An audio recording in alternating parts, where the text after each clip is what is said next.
Yeah, you ought to be standing for the answer. Welcome. Thank you all for coming. My name is David. I'm David Saslaw, your MC for the evening, as it were, and I want to welcome you to Ricki Held Speaks, a statewide conversation on climate, community, and courage, brought to you by Last Best Voice, Citizens for Clean Energy, Golden Triangle Resource Council, and Great Falls Rising. Thanks for being here. A couple of quick notes: there are restrooms through that door, unisex bathroom through that door, as well as an auxiliary exit, as well as the one behind you. And for those of you who don't know me, I've lived and worked here in Great Falls since 2018, when I moved here with Melissa, my wife. I currently serve as Vice Chair of Citizens for Clean Energy. I'm also a board member of Great Falls Rising, that we'll be hearing from as well tonight. My radio interview show, Voices and Views, V 2.0, can be heard on KGPR FM 89.9 on Tuesdays at 2. But to start off, I'd first like to give a round of applause to the church itself. Folks from the council here have graciously made this space available to us, and I'd like to just thank the pastor downstairs.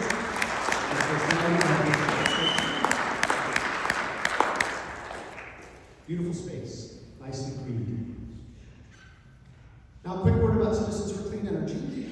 CCE, as we call ourselves, is a nearly 20-year-old organization. It's a group of concerned citizens like yourselves and myself here in Cascade County.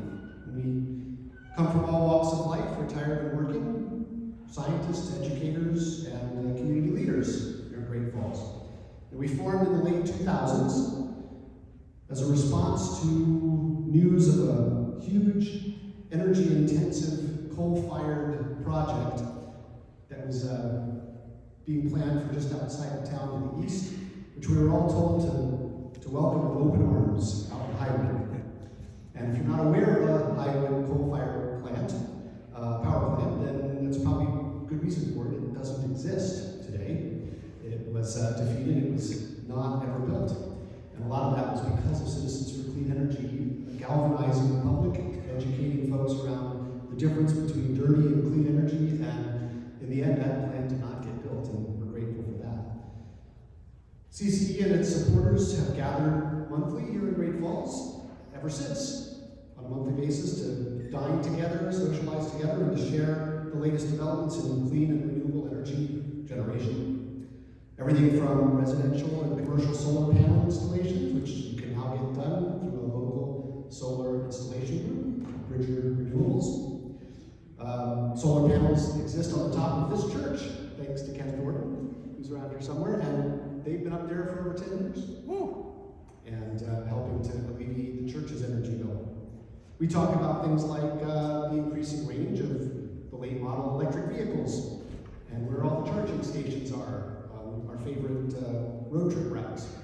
And we talk about the growing viability of cheap, sustainable energy sources and options like wind, hydroelectric, geothermal, for meeting Montana's escalating demands for more and more energy everywhere we turn. So what else have we done? Very quickly, we co-organized the Clean Energy Fair. Some of you might have attended downtown, where you could actually take a look at some electric vehicles and all kinds of other interesting renewable energy vendors. That was this summer. We also evaluate and award cash prizes to junior and high school students at the science fair over at Great Falls College, MSU, for projects that deal with the environment, energy, and sustainability. And we help in general to promote good and protest bad energy projects and ideas, county and statewide, from high school auditoriums in Conrad to the federal courthouse building, just a few blocks from here. So here's the pitch.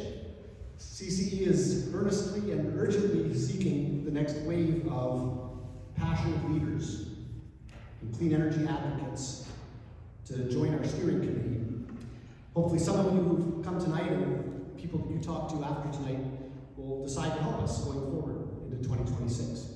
Because in our opinion, good science has to have a seat at the energy and growth policy table. And if you agree with that, and I don't have to explain why that is to you, you might be one of us. So CCE may be right for you. And there's no financial commitment to joining CCE. You just need a brain, an appetite for knowledge, good, rigorous science, and a dedication to preserving our clean and healthful environment here in Montana, which you're going to hear a lot about tonight, because it's definitely at the meeting. You need a desire to learn more about new energy technologies, like microgrids and battery storage and the like. And then you also have a willingness, you need a willingness to share what you learn with others in the community who may not be as aggressive in seeking that kind of knowledge out. Let's face it, there are both good and not so good projects being proposed here in Great Falls, Cascade County, the state of Montana, the country itself, and the world all around us. And the world itself is feeling the full-on effects of climate stress at pretty much every level. And there's no sense in lying about it. The resurgent growth of our city here in Great Falls and our energy bills, yours and mine, bills we have to pay every month just to live here in Montana. And the state's clean and healthful environment, they're all kind of hanging in the balance, kind of precariously and simultaneously at the moment. So we need more, I'd say way more, science champions, advocates, folks like our featured speaker tonight, Ricki Held, who's a shining example of an ordinary Montana ranch kid who chose not to simply stand by and watch while the environment around her became degraded by completely reckless and polluting energy decisions in her environment. So in bringing you this event tonight to spend quality time with Rikki, to hear her story and others, one of Montana's new wave of climate champions, I really hope that several of you in the audience tonight will decide, like she did, that now is the time. Now is the time to stand up, step forward, raise your hand, get involved, and act, either individually or through a group like one of the ones you'll hear from tonight. So please become a part of CCE or other environmentally conscious groups so that we can all continue into the mission-critical second quarter of the 21st American century, which begins on January 1st, 2026. And now, if you're a current member or supporter of CCE at any level, could you just stand up so that the other folks can see who you are and talk to you after the event tonight? Thank you very much all for your service. Talk to any of those folks about what CCE is and what it's about and what our meetings are like, and hopefully get enthusiastic about it. Thanks to all of you for your service and commitment to science, the growing understanding of energy concepts, and the growing demands being placed on our clean and healthful environment. So, without further ado, I'd like to introduce our first inspirational speaker today, a retired Army colonel, local cattle rancher, and current leader of CCE's efforts to maintain that clean and healthful environment. Please welcome to the stage the chairman of Citizens for Clean Energy, Ricki Held.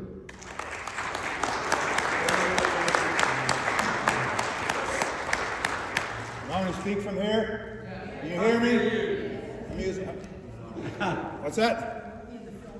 I won't be in the film. Oh, I got to go up here. Okay, I got to go in the pit. All right. I hope I'm not preaching to the choir. No pun intended. But I do want to ask you this: what's the best antidote for despair? And these are trying times. What's the best antidote? Action is a preloaded answer here, but action. And Edmund Burke, the great statesman from England, he said, the greatest tragedy is for somebody to do nothing because they thought they could only do a little. And many here were challenged, what can I do with my time, talent, and treasure? Maybe some people can donate all of that. 20 years ago, we were all fighting a coal plant. I'm not going to go into that. And that was before social media, but we have all those tools now. But we were looking at that. And then we're here to make a decision.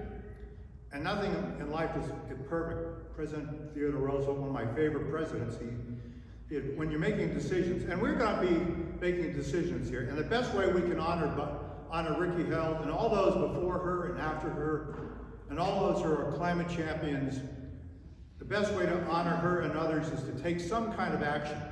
But Theodore Roosevelt said, when you make a decision, The best course of action is to make the perfect decision. I don't know how we do that. The second best is to make an imperfect decision, but the worst thing to do is make no decision. So we can't just sit here and make no decision. So we have to act. And the last thing I'll say, and I want to be short, give Rikki the time to engage and talk with everybody.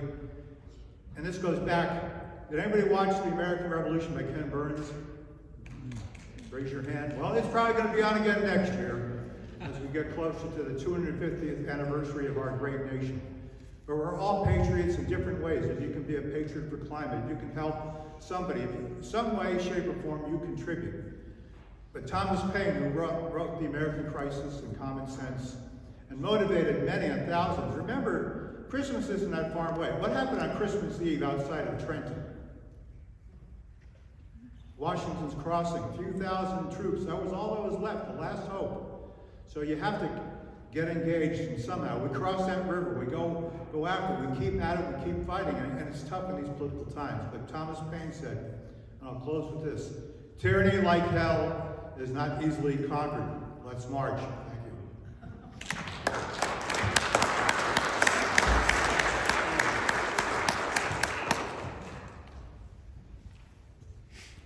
Next up, I'd like to invite Karen Thornton, the chairman of the board of Golden Triangle Resource Council, our local county affiliate of Northern Plains Resource Council. Karen.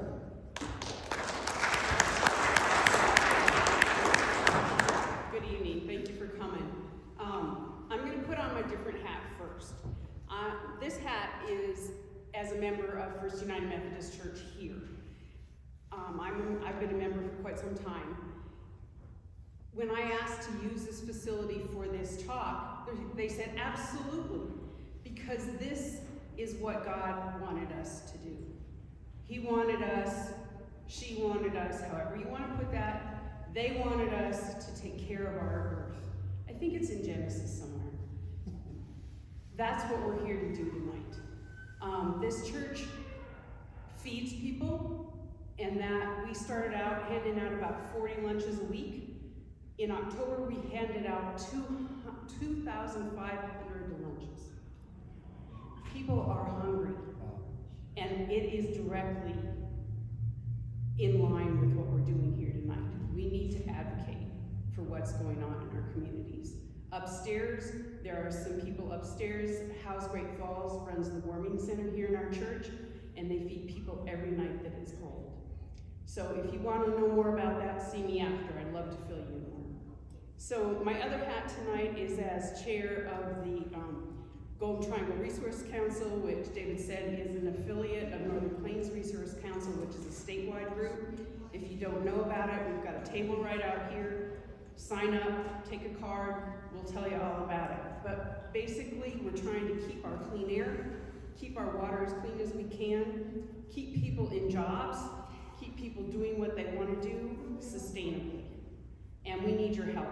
We're looking at data centers, we're looking at Montana Renewable dumping wastewater down wells that goes into the Madison Aquifer. We're looking at solarizing homes so that we can get away from fossil fuels. We're doing all of that, and we could use your help. Thank you very much.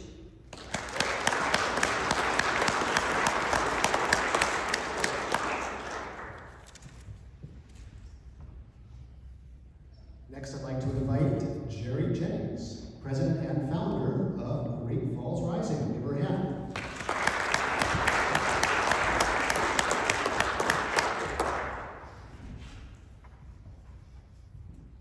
I want to thank you all for being here tonight, and especially Rikki. And we're all excited to hear what she has to say from the perspective of a court case and perhaps some of her time in Kenya with the Peace Corps. So it's pretty exciting, and this is a day that I've been waiting for, I can tell you that. So I am Jerry Jennings, founder and president of Great Falls Rising, which I think this is probably the longest mission statement in the world, and we're going to have to do something about it. But anyway, we're a nonpartisan, progressive movement that empowers individuals and connects communities while fostering equality, diversity, human rights, civil liberties, and a sustainable future through respectful dialogue, education, and advocacy. We're a co-sponsor of tonight's program. Throughout the 9 years that Great Falls Rising has been in existence, we have hosted debates, panels on education, media, and the unhoused, a community-wide hate and extremism workshop, Robert Reich's movie, The Last Class, a big celebration by Zoom, because it was during the pandemic, of the 50th anniversary of the Montana Constitutional Convention, and many more events. Great Falls Rising feels that connection among various parts of our community are vital to its growth and integrity, and most of our events include other community partners. Tonight's program is no exception. Like the human body, no individual part can function alone. I'm sure Rikki and her fellow youth partners found the same thing. People differ in what they believe depending on where they live, with whom they live, and how much they have been introduced to the world outside their home base. I'm sure Rikki and our other Peace Corps veterans here tonight found a world of difference in their workplace. Chuck and I have done medical work as volunteers in countries outside the U.S. and realize the importance of flexibility and thoughtfulness in our work. We are not, as Americans, always right. It's those experiences that make us grow as individuals and learn to treat the world as a partner, not as an adversary. Great Falls Rising embraces the concept of learning from other individuals and organizations and brings this gift of listening and seeking answers to all of our programs and events. So if you want to know more about Great Falls Rising, just get to me afterwards and I'll be happy to share. Thank you for being here.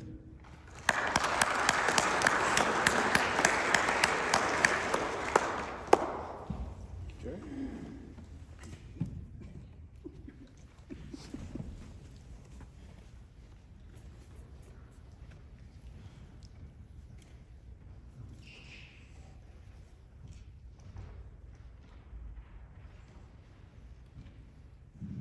Our next speaker comes to us remotely in this high-tech world of ours. Ken, give me a thumbs up if he's ready. 1 minute, all right. All right, who knows some good jokes? Well, I will plug the Symphony Chorus concert coming up on Sunday.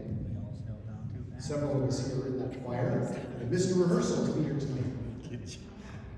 But knowingly and willingly, and having gotten ahead of the music. I also want to say that in addition to speaking to people afterwards, there are instructional material about our groups, Citizens for Clean Energy, Golden Triangle Resource Council, and Great Falls Rising in trifold form, just outside this door on this table as well, where you checked in. So feel free to grab one of those if you're thinking about learning more about us. Obviously, talking to people is the most efficient way of learning quickly about what we do.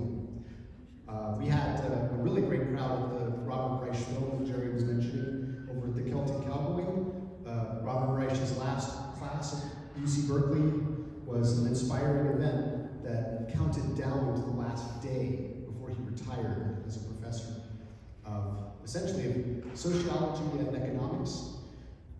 It was very moving to see him trying his best to deputize all of his students to be thinkers, not to just swallow a doxology or a mythology or any kind of political stance, but rather to think for themselves, just as we're talking about here, asking questions, making hypotheses, testing those hypotheses, and trying to figure out whether or not they need to be altered or executed as is.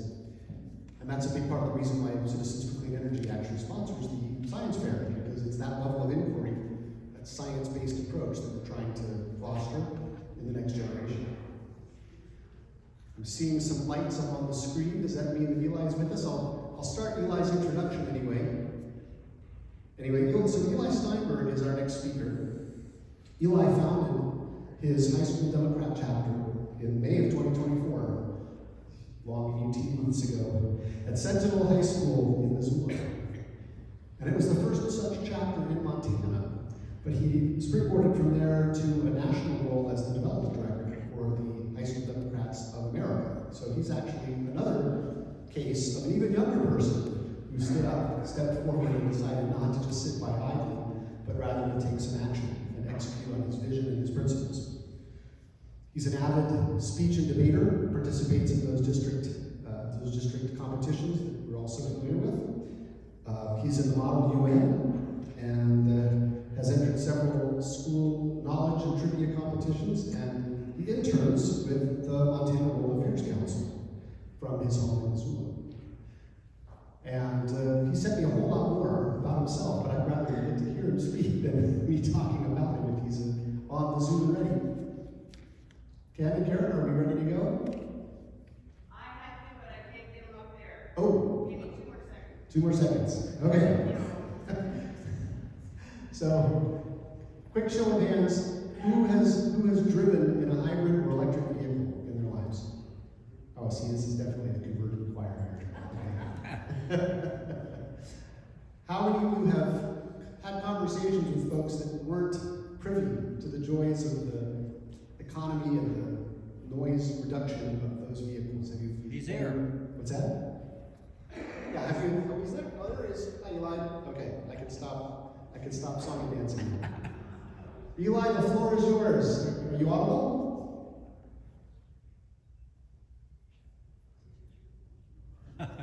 Say something, Eli. I can see him too over there.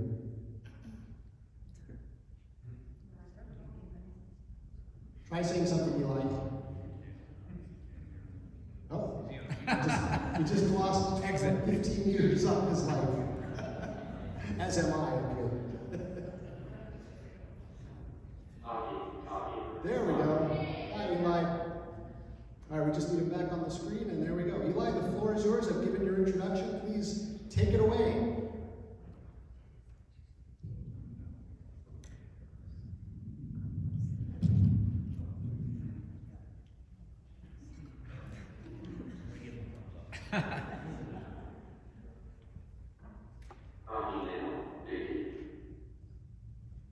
You're good. Is it good? Can everybody hear me? Yes.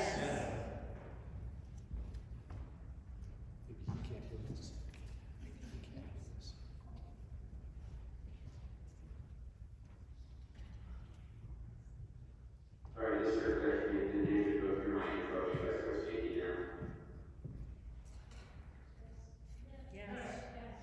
Yes, yes. I'm not sure he can hear us, though. No, of course not. Kevin, does he know he's live? All right, well, I know I can't see any of you that are there, but I'm sure I met some of you when I've been to Great Falls in the past. We've been at events.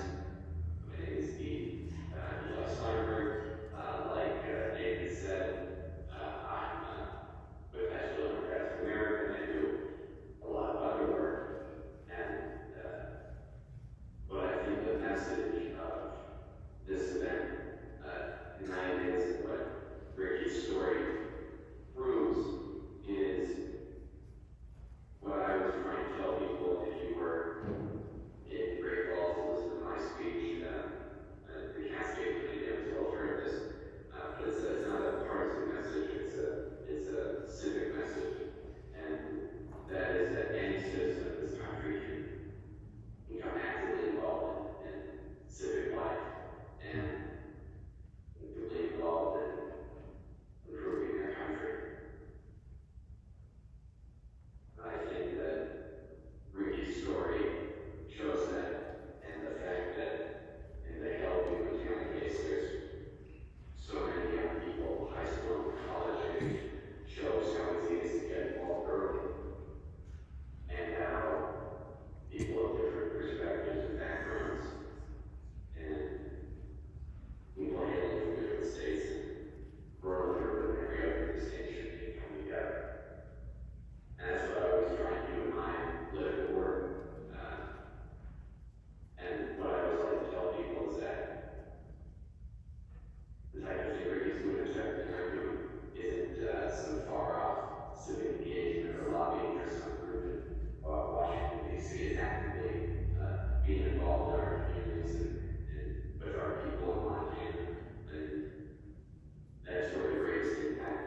the star, Steve Held. Steve has founded an independent platform dedicated to honest dialogue, civic engagement, and real Montana stories.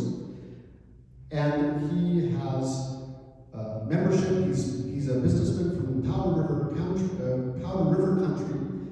He's engaged in nearly 30 different groups and organizations around the state, and has probably put more miles in his car than anyone except possibly his daughter.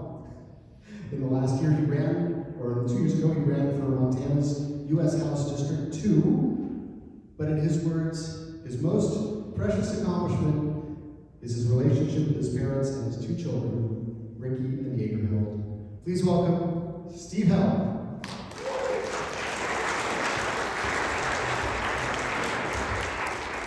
Whoa, isn't this a gorgeous place? This is a beautiful building. Yeah, and beautiful people in it. I really appreciate that, Dave. Thank you very much.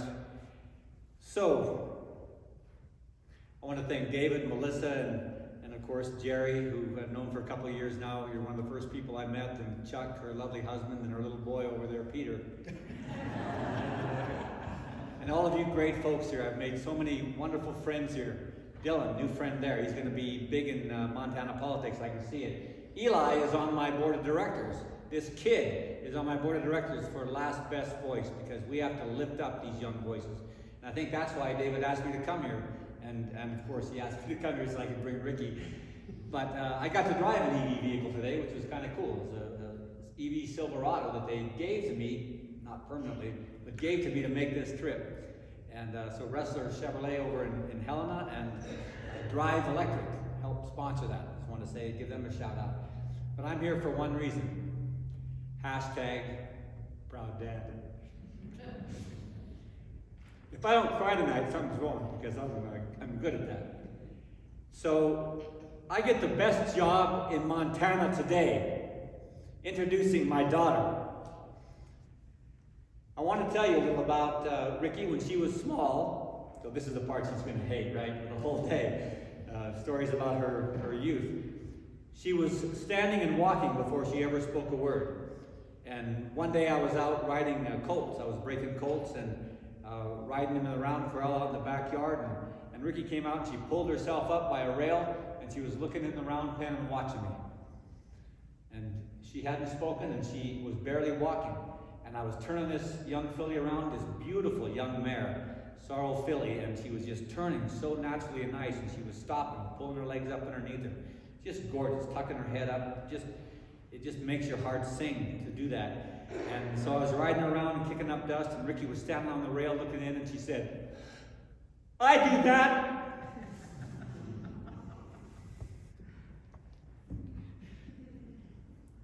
That's Rikki. Her first word was a full sentence. And Rikki and her twin brother Jaeger learned a few things on the ranch growing up here in Montana. One of the first things they learned was if you want something, you gotta ask for it. They also learned that if you see an opportunity, raise your hand. Raise your hand. That's what we're here for tonight, folks, to raise your hand. It's a simple thing to do. Oh, there's one other thing. If something is broke, find a tool. Right, Rikki? If something is broke, find a tool. And that's what Rikki did with the environment. She found a tool, and when our Children's Trust asked Rikki, she stood up and she signed on to take this case to court. So she was in this lawsuit. You know, she didn't know anything about it. We didn't know anything. It was a new thing. And one night she came and she knocked on my door. She said, "Dad, Cosmo just called and they want to do an interview." Cosmopolitan? She said, "Yeah, I think they do clothing or something." She is so unpretentious. She's so natural and honest. And so, Teen Vogue, Rolling Stone, New York Times, LA Times, magazines all over the world, the BBC, CBS, NBC, MSNBC, Fox News. She was all over the world in hundreds of publications all around the world. And and you guys can do it too. You guys can do it by raising your hand with CCE and Great Falls Rising.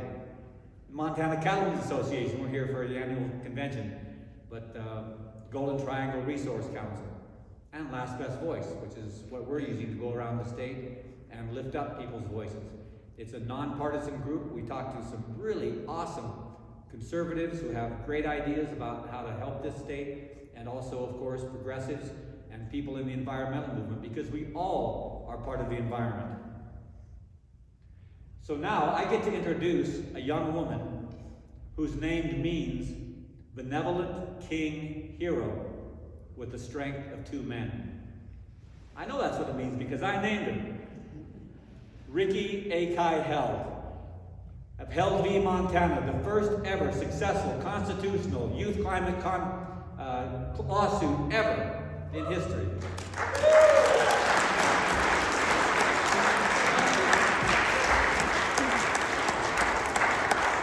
David's shaking people's hands, so I'll shake your hand. Hi. All right, hi everyone. Thank you all for coming. It's really nice to be here talking with all of you folks. So I'm Ricki Held, and I'm going to talk a bit about the lawsuits I'm a part of, how I got started, and what my interest in the science is, and how I got involved in these cases, and how they proceeded. And just the same message that everyone's been saying, just try to promote how we can all stand up and get involved in our own ways. So I'll talk about Health v. Montana. That was our case we filed in 2020, it ended in 2024, and then also we have a federal case, Lighthizer, that's still going on now. So slide, please. All right, so I'll just talk a bit about my background. I'm from Broadus, Montana, and grew up on my family's ranch outside of there along the Powder River. And this map just shows 16 of us youth plaintiffs where we came from around the state, and we came together to bring this first lawsuit. Slide, please. So just starting out, bringing it back to home, this is our ranch along the Powder River. You can see the river there, and all the cottonwoods and pine trees, and the hills with the Fort Union formation. And that's just where I grew up. That was my playground. And my brother and I, from a young age, were very involved in the ranching operations. At 4 years old, riding horses in the hills, gathering cattle, and love. Of course, all of you have ties to this sort of place and this history. And we're fifth generation Montanans, and people like my dad and our grandma, just people like that in the community, and getting to grow up in a ranching community, learning those responsibilities of the ranch and those Montanan values that I think has influenced a lot of who I am today. So here's a ranch, and getting into this lawsuit, I was always interested in the sciences, and I got to work with some USGS hydrologists who have studied the Powder River since the 1970s, and even little, I was running out there with them and helping with topographic measurements, and I was able to get interested in the earth systems and understanding those processes, and then connecting that back to my home. And then in high school and then in college, I was more interested in learning about climate change and just more studying environmental science and following that passion. The last 2 years I've taught biology and chemistry in Kenya, and I want to keep pursuing my career going to graduate school and getting a PhD in glaciology and earth and climate systems. So that's my interest. But then also growing up on the ranch, even in my short lifetime, I've seen a lot of impacts already of climate change. Especially ranchers, we're closely tied to our environmental systems, and that's what we depend on for our livelihoods. So seeing impacts, and you can go to the next slide, please, or continue through the pictures. But all of us have seen the impacts of wildfires and smoky days. So that's the ranch and our motel in town in Broadus. And so just working on the ranch, building fence, or cleaning rooms in between the motel rooms, and seeing ash fall from the sky, or breathing in the smoke and getting alerted alerts on your phone about air quality alerts or extreme heat days, working at 110-degree temperatures. Those are just conditions that ranchers have to deal with because you can't go back inside once you get an air quality alert. You have to keep caring for your livestock and being out there working. And we've had, of course, one event, like one wildfire or one extreme weather event, that's not necessarily caused by climate change, but we do know that those events are going to be more frequent with longer wildfire seasons and more frequent and severe extreme weather events, such as flooding. And that flooding was just after we got home from the trial, and we'd never seen any of that before. And it was coming down from the hills and washing out the road, flattening the grass, and strong winds took out the end of our pivot. It's of course expensive, or the winds take away the hay, and cattle, of course, are affected by sparse grass and droughts, or wildfires take out power lines. We had 70 miles of power lines taken out one time, and it's hard. You can't pump water up into the hills, and so the cattle have to travel between the river bottom and then up to the sparse grass in the hills. And so you guys have all experienced those kind of impacts. So that's what I was able to experience, able to observe and experience. And I was able to talk about these things in the case and talk about my personal story to try to make some change in the courtroom. Next slide, please. And those are just the impacts listed out. All right, next, please. All right, so we filed Held in 2020. I was 18 at the time, and the oldest plaintiff of 16 of us youth plaintiffs. And we were filing this case against the state of Montana for promoting a fossil fuel-based energy system, which is emitting greenhouse gases and contributing to the climate crisis. So we filed this, and it was the first constitutional climate case to ever get to go to trial in the U.S. And win also. And then these are the law firms we worked with. So our Children's Trust, they've done youth climate lawsuits in different states and different countries around the world. And then also McGarvey and Western Environmental Law Center are here in Montana. Next slide, please. These are us youth plaintiffs, the 16 of us. So we're the ones that were able to tell our stories of the trial, how we've been impacted. So I was able to tell my story with my family's ranch. And people talked about air quality when running or snowpack when they're working at ski resorts, and how that affects things like flooding and how that's affected their families' homes or their ability to hunt and keep food in the freezer, or how other traditions and indigenous traditions have been affected by climate change. Next, please. So these are reasons why I want to be a part of this case. And a family friend had heard about our Children's Trust, and that they were going to start one about in Montana. So I reached out to them, just an email. Then we got into a Zoom call, and we're talking about this case and how in Montana we have a constitution which includes rights such as to a clean and healthful environment. And this case made so much sense because, of course, we have to keep with our Montana values and keep following that up. Our constitution writes and provisions like that, those were written by just everyday people, like ranchers and clergy and politicians. People came together and wanted those values and wanted to protect our lands and future generations. So as the next generation, we're trying to follow that up and continue that. So that's a straightforward part of the case. And we have different rights that we're bringing up, such as safety, health, and talking about our public trust resources, such as the water and atmosphere. And so next slide, please.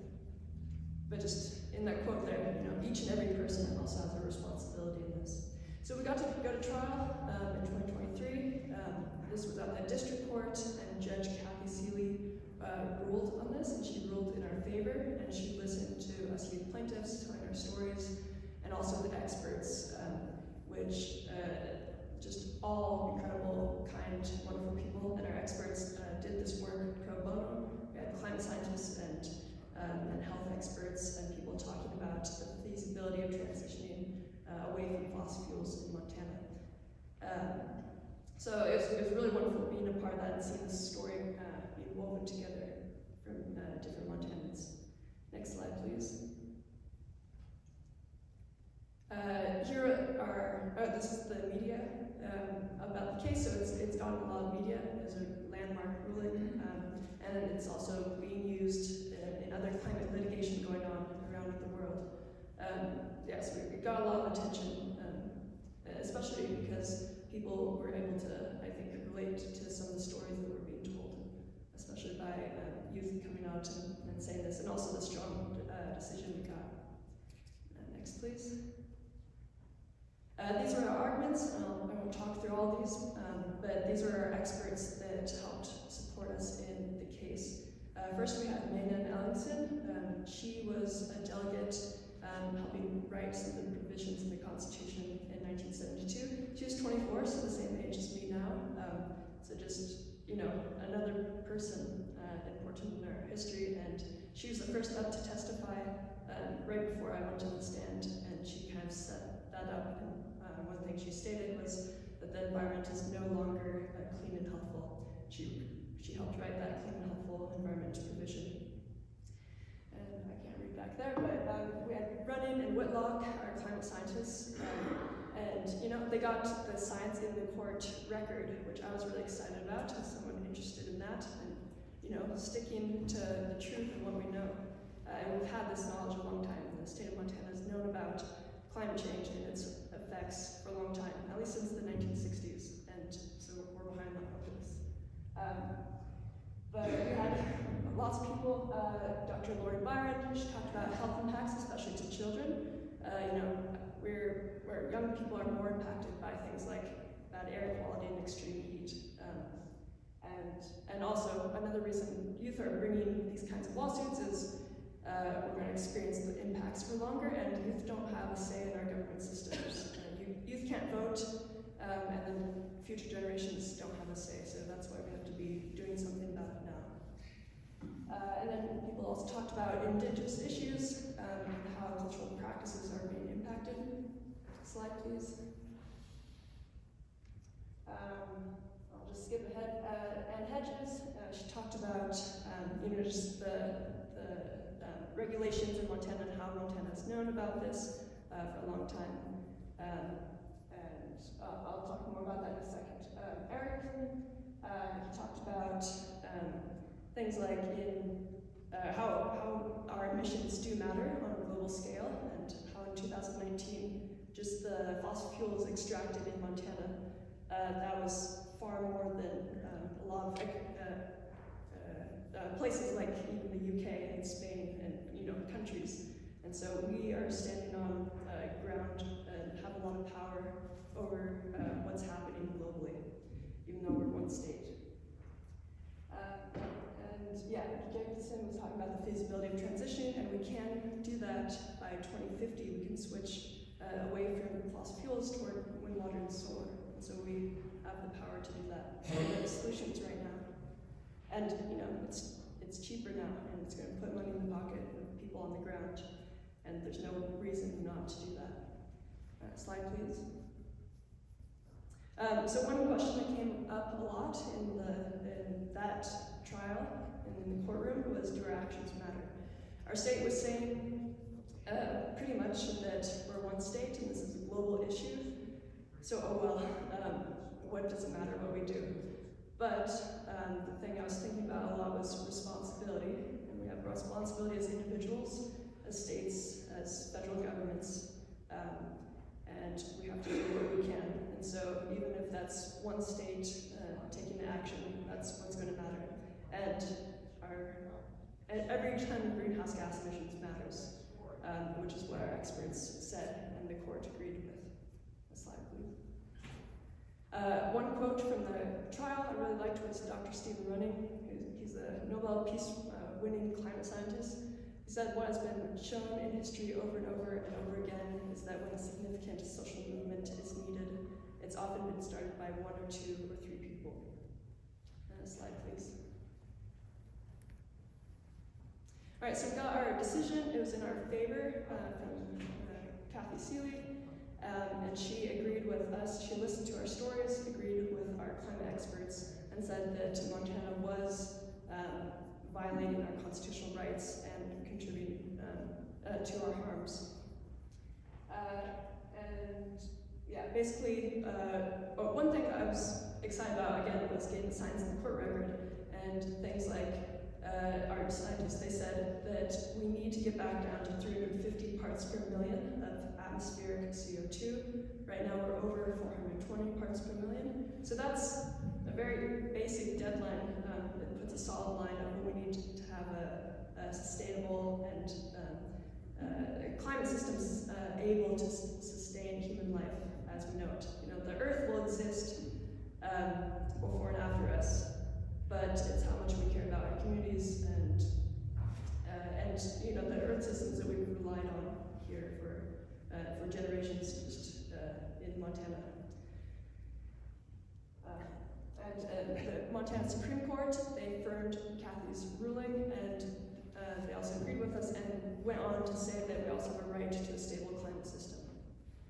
So that was great to see. Next slide, please. All right, so what's next? It was great being a part of this case because we could see that courts can protect our fundamental constitutional rights. And again, this case and decision is going to be used around the world in different climate litigation. And I think it's important to note that democracy is a continuous process.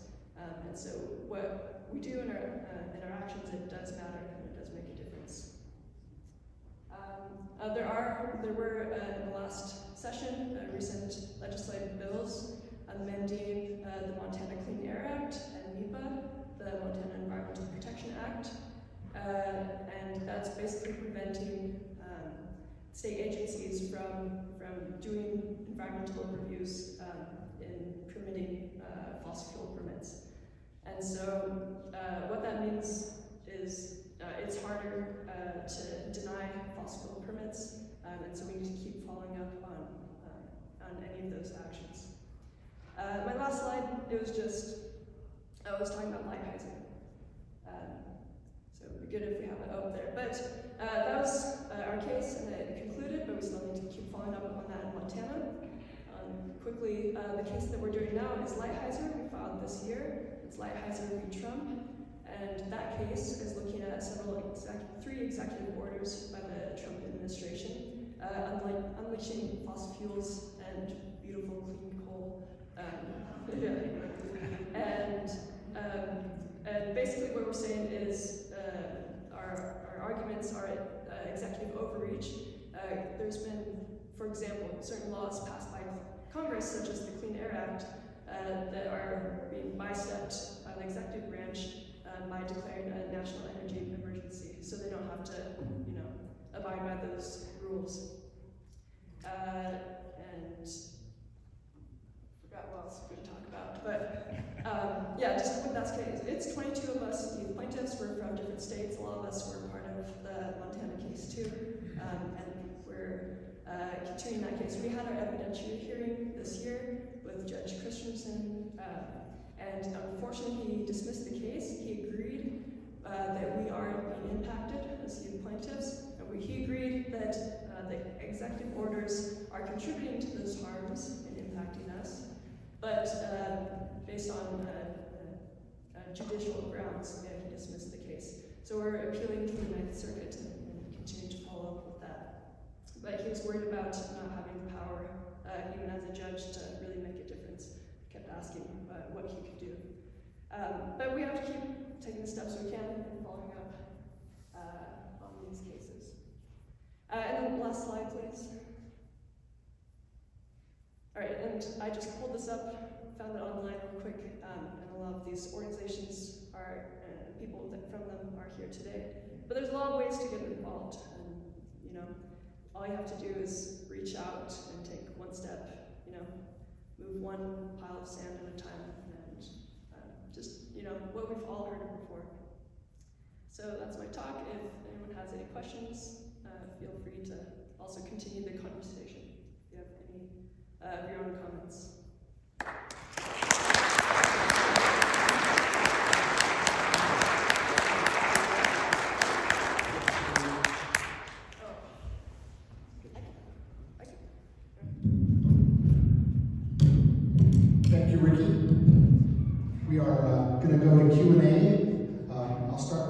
questions, if we can find the microphone where it is. You can stand up here too. And I can just shout my questions.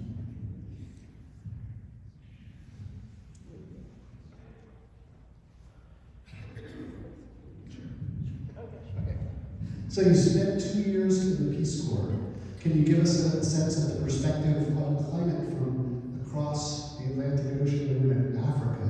What were the people there talking about when it comes to changes over time with climate? So I was in Kenya, in Western Kenya, near Kisumu and Lake Victoria, and it was about an hour out of Kisumu in my local community. I had a host family. They had a shamba farm, and they grew maize and papayas, mangoes, and had a tilapia pond. But that area definitely, and all of Kenya experiences these climate harms also.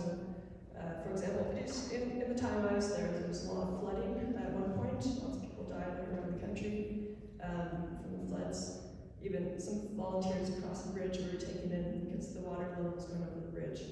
And then this past planting season, my host family didn't even plant their maize just because it was so dry and we weren't getting our rain for the rainy season.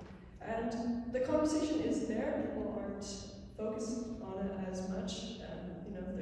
They have to focus on their day-to-day lives.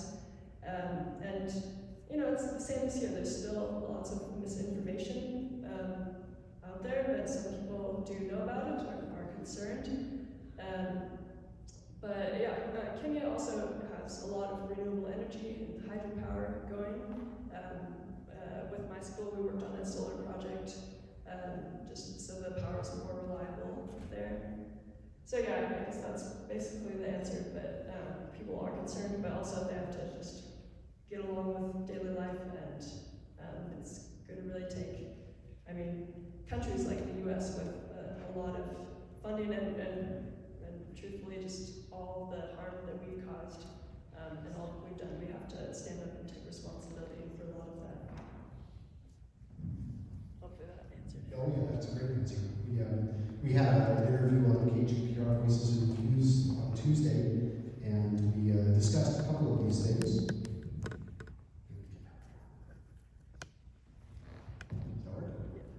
Hello? I was also curious. It seems to me like when I think of Africa, I think of Montana. I think of rugged, wide open terrains without a whole lot of people densely packed together like you find in American cities. And I was thinking that might also have been somewhat of a commonality in terms of the amount of effort spent just to surviving, and then beyond that to try to figure out how to make life better for the next generation. Is that a common strand? Yeah, that's interesting point. But in Kenya, there's big cities like Nairobi. They're busy, and I was in a more rural, it's too loud, rural village area. Sorry, now I'm kind of forgetting the question. But people are just focused on daily life and a lot there. But sorry, could you repeat that? So sorry. The question is, did you see commonalities in terms of terrain, in terms of the relationship with the land and the environment in the Kenyan, as you see when you came home from the Peace Corps in Montana? Yeah, and the terrain there is really diverse. And there's a rainforest there, just 2 hours away from where I was. There's the lake and lots of rivers, and then the semi-arid grasslands, the sub-Saharan environment, and then also the coastline. And there's more sparse, but on the national parks, there's lots of grasses and wildlife, and there's really beautiful places there. And then also, there's overgrazing, like there is here. Lots of cattle and sheep. And I felt kind of at home in my town, like going to my market town. It's similar to Broadus in a way. There's one highway going through, and then it's just a 30-minute walk to my school, my site. So it's similar. The shambas, the farms are smaller, and people are close together, and it's really community-based, and people are close to their families.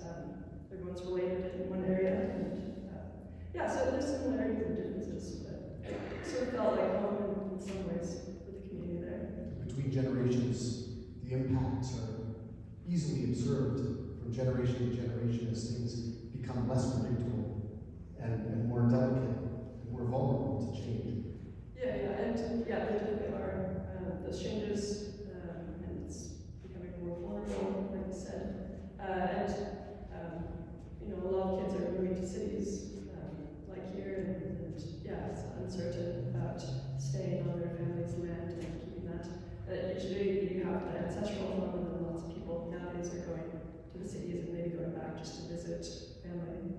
And that's kind of happened here too. Okay, so bringing it back home to the United States and Montana, what would you have us take away from this meeting, this session, given that we're entering an election year, and we're going to have plenty of opportunities over the next 6 and 12 months to ask questions to candidates, incumbents, folks who would lead us through the halls of the state and the government and the federal government. What kinds of questions do you intend yourself to ask, and which questions would you like us to ask our representatives and the candidates? Yeah, I think the people in this room know, a lot generally about, just reaching out to people and asking questions, having these conversations, and getting involved in organizations. Just ask questions about what's your thoughts on our energy policy and what's your plan for protecting our constitutional rights, and what do you value and what are you going to stick with? Those are just basic questions that all humans across partisan lines can agree on. Most of us agree on 95% of issues, and we can have those conversations. And we're from Montana, which we always used to have those kind of conversations in the communities, Democrats and conservatives. But the Conservative Party, they're conservatives. We want to conserve the land we have for future generations, and that's what we're trying to follow up, sticking to those vows. So just you guys know even better than I what to ask. The beneficial definition of conservative, right? Yeah. Those who conserve. So we have questions coming from the audience. Would you like to come up and ask into a microphone so everyone can hear the question, or shout from there? Maybe Rikki could be the Jerry Springer here. So I think you mentioned in the talk that during the trial, it was pointed out that the powers that be in Montana were well aware of the impact of climate change back into the 1960s and basically did nothing about it. Was there anything that came out of that trial that forced those folks to be held accountable for their inactions? With this, good question. This is in this lawsuit we are asking for declaratory relief from the court, and so we're wanting them just declare Montana's actions just unconstitutional, and so that's what this trial is about, and then we can have other cases building off of that decision. But some of the things that the Held case is mainly based off of the Montana Energy Act, which went away before the trial because of this, and the provisions to NEPA, and so we were trying to say that those were unconstitutional. For example, with NEPA, the legislature in 2011, they said that we can't consider things that are regional and global in nature, and so they're kind of taking that to mean climate change, and then in 2023, they said that more specifically, that we can't consider greenhouse gases and climate change when issuing fossil fuel permits. With this case, we're just declaring those things unconstitutional, and we can keep going from there.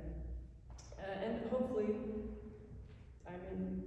if we're sticking to our constitution, you have to follow the law and make policies that follow that. It's straightforward.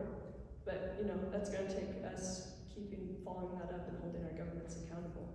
That's part of what it means to be a citizen in democracy. You have to keep speaking out for this. And I don't know what else I want to say about it, but it's good question. Yeah, hi. I'm concerned, and I would like kind of your opinion. Hopefully you have a solution also. Last year there was some discussion from one of our representatives about basically robbing our snowpack to fill flatbed. And it scares the heck out of me that could be controlled, or that control could fall into his hands, or the government's hands. Would you have any solution solutions or rules? Yeah, I don't know much, but I guess that kind of goes along with just doing environmental assessments, and we have to keep sticking to the science and doing those reviews, and hopefully those kinds of decisions follow, just the basic knowledge we know, and hopefully there's input also from people in those communities and everything, and can talk about how they'll affect people on the ground. But yeah, I don't know all the solutions, but I'll take, just speaking out about it more. I don't know the example specifically. Yeah, unfortunately, our news media isn't as on the ball or we just can't trust it anymore, or there's no information. That's one of the types of topics that CCE would discuss in its monthly sessions. The science behind that, the impact of snowpack melt, the impact of greenhouse gases on temperatures. We don't hear those measurements anymore on the basis that we used to. Right. So I have a question, Rikki. I'm 81 years old. You're younger. Your generation, how are they experiencing climate change? How are they taking it in? What's the range of reactions that your generation has? Is there the makings of a big social movement that will change things? Are too many locked in either denial or despair? How would you describe from your own circle of friends and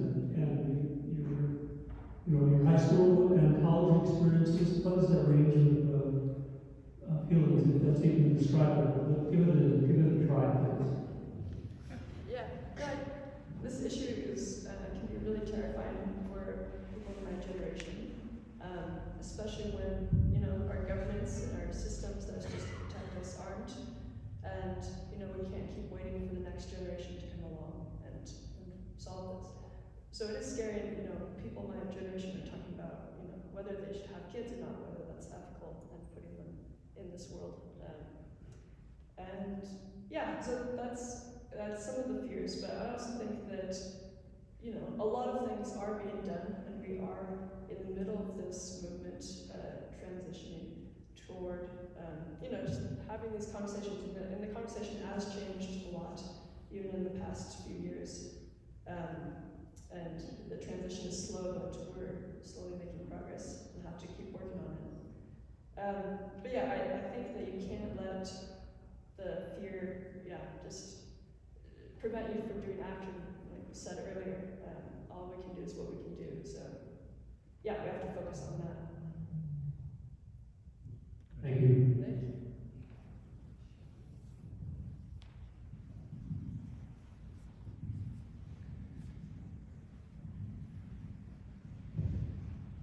First of all, I want to commend you on your courage doing this to get the state.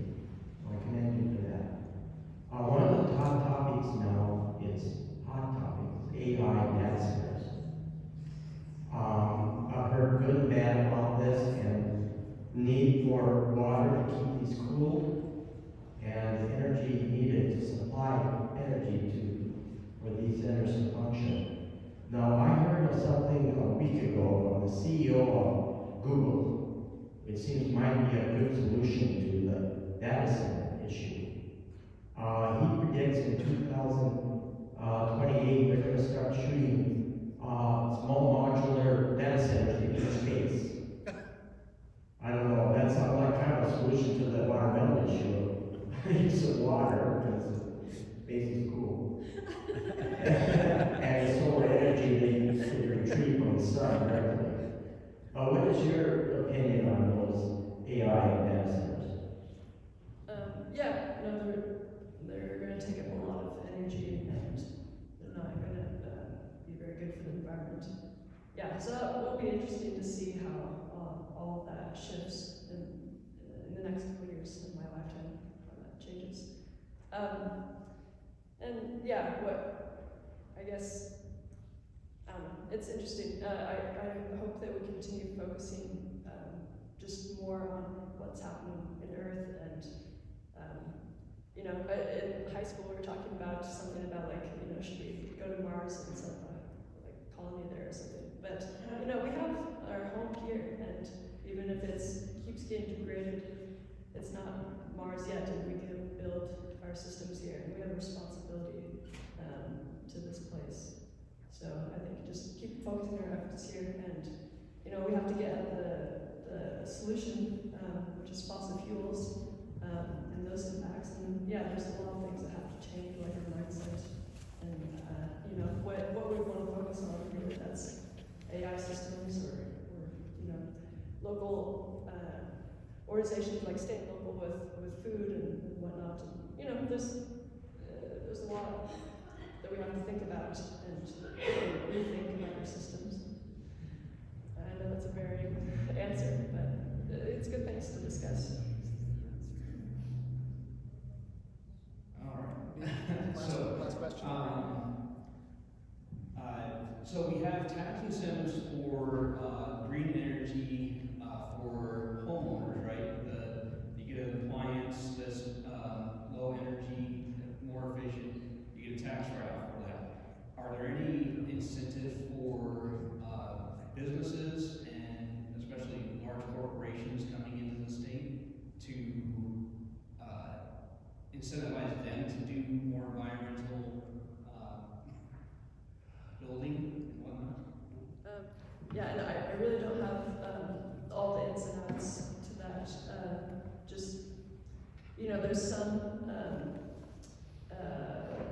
There's some there, but obviously we can have more incentives, and some parts of the system work against those things in some ways.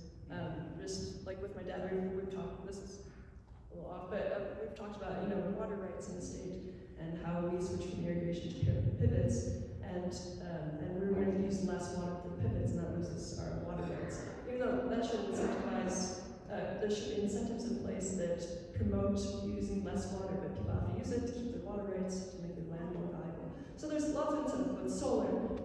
People with solar can put that energy back in the system, but that's not how we're set up right now. And those are really easy, things to put in place. And so those are great things. You'd have something great to say. I'll just add, I think the answer to that question is it depends on who we elect in 2026. I mean, she used the term "right now" to describe her answer. She's 24 years old. She doesn't have, even the purview, right, that you and I have, right, in terms of how many trips around the sun. If we elect the right people, the incentives can be there.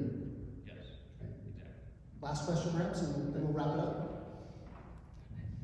I just think the winning lawsuit is wonderful, and it's a lot of work, and it's a great first step.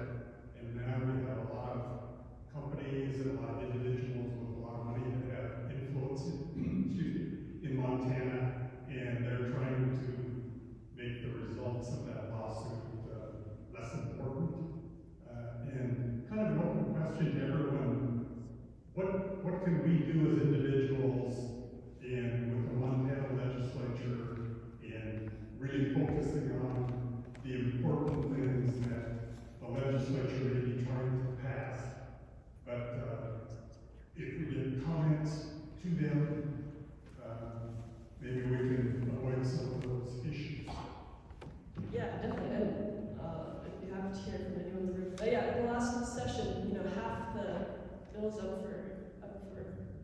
on the desk were on this lawsuit. We have to be doing something right. But it's going to take talking to representatives. Keep reaching out. No, that would have been my answer to a T, right? I mean, to the extent that we're all willing in this room to stand up, make phone calls, write letters, have conversations with our existing legislators, we can potentially make those kinds of changes now. Instead of wasting entire or 2/3 of our legislative sessions dealing with cultural board issues, which have no bearing on what needs to get legislated and bills passed.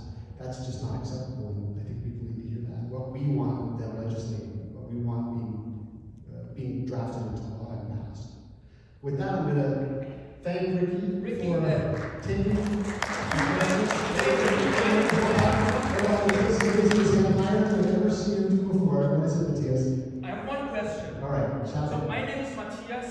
I'm a European immigrant, and I spent many frustrating years developing wind farms.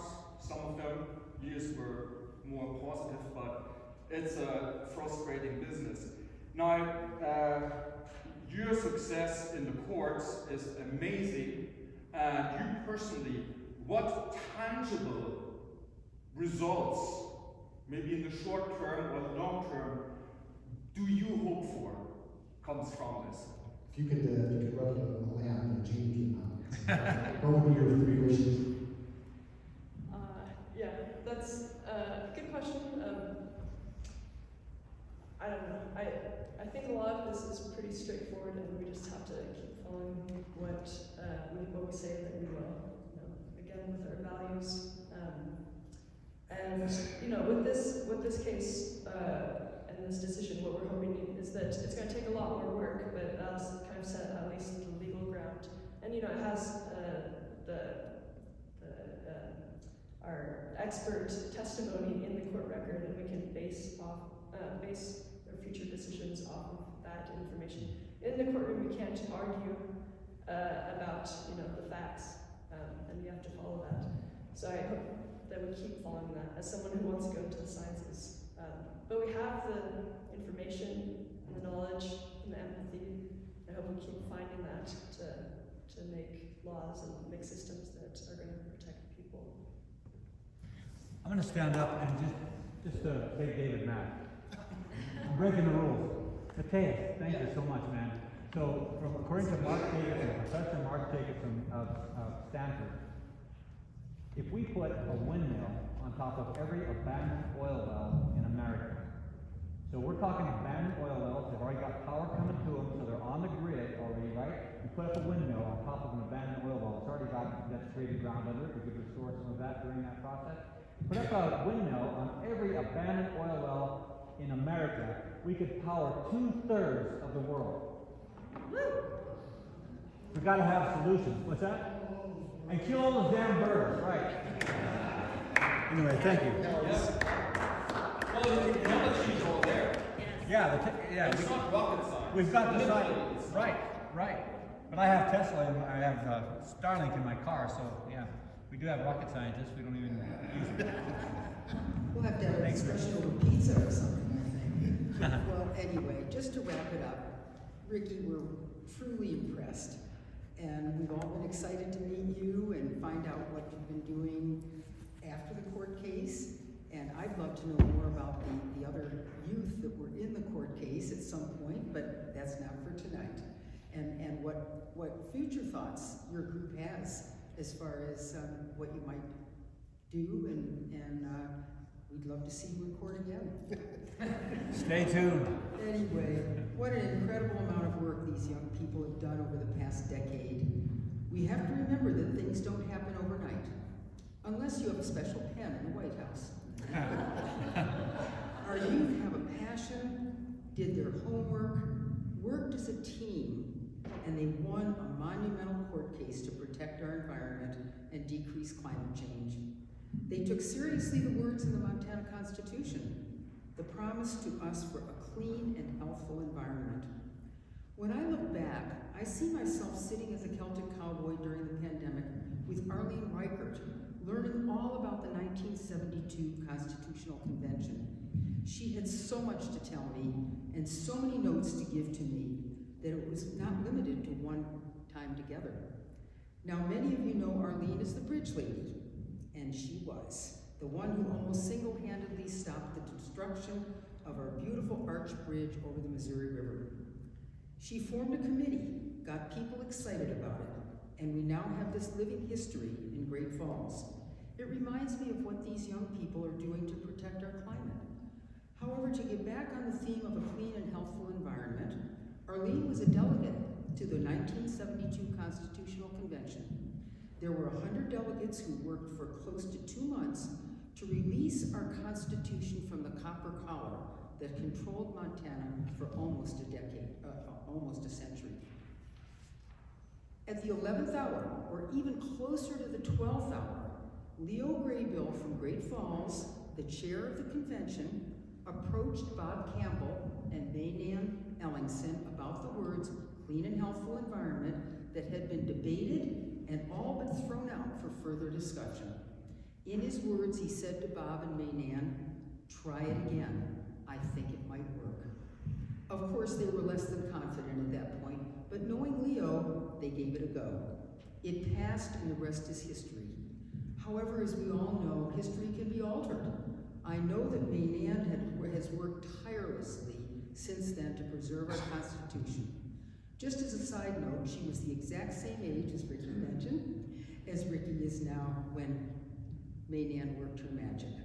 I hope this says something to everyone about the importance of our young people being involved in the deliberations of our state.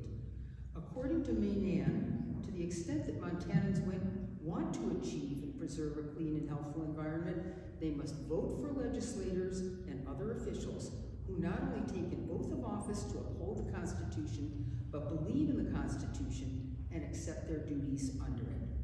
At the beginning and end of the day, there is nothing more important than a fully engaged citizenry.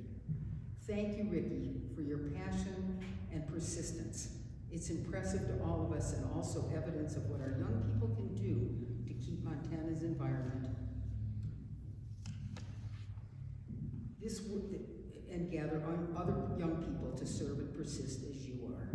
So we've learned tonight it's important for every one of us to reach out to elected officials at every level, including the public service commissioners, city and county commissioners, and state legislators to insist that they factor climate into their energy policy decisions. If you want to do that on your own, go for it, but you also have the option of joining Citizens for Clean Energy, you're hearing this again, Golden Triangle Resource, Great Falls Rising, and other groups to add the power in numbers. Please reach out to any of the local and statewide organizers you've heard here today about how you'd like to get involved going forward. Thank you for all of us, and good night, but here's a quick announcement. Please talk to David or Rich. Would you please stand? This evening about getting involved with Citizens for Clean Energy here in Cascade County.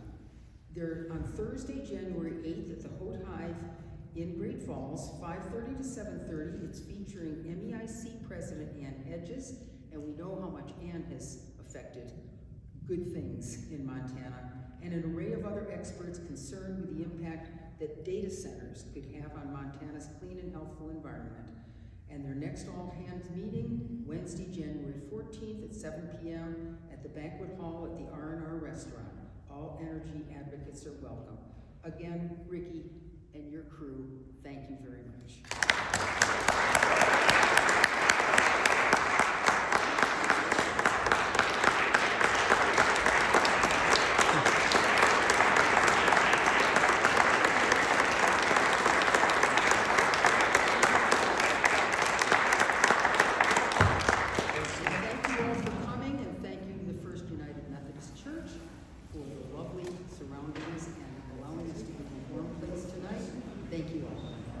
Thank you. Oh, you are?